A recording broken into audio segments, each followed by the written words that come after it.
Just take your index and middle finger on your right hand and touch it to your nose and say, "This is my nose."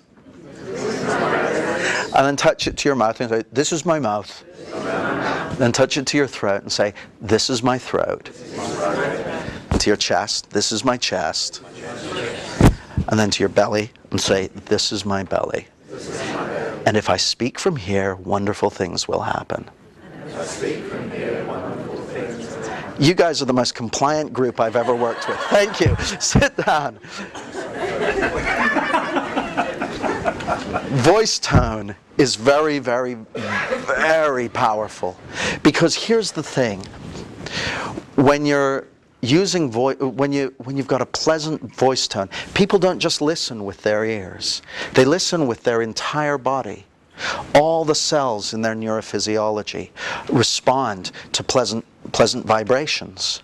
So when you use a rich and mellifluous voice tone, it vibrates the cells in the person's body, which is a good thing because, you know, it feels good. And if you use voice tone, that's unpleasant, which can be really useful. So for instance, what I'll sometimes do is if I'm working with a group and I'm expecting people to be skeptical of something, I'll take whatever they're skeptical of or whatever that might be a concern or whatever they might be objections to. So what sort of things do people have concerns or objections to when you're working with them? A couple of examples. That it might be manipulative. What else?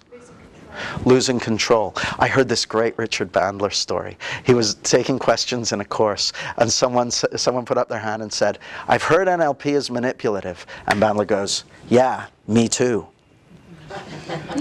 "Maybe I made you say that." Which has a fascinating double bind within it.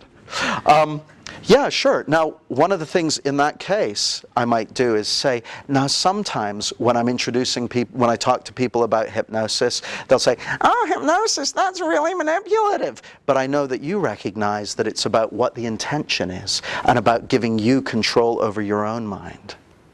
So I'll use a painful voice tone to say what the objection I'm expecting to get is. Because the cool thing is, when you use that painful voice tone, the person doesn't even want to think the thought.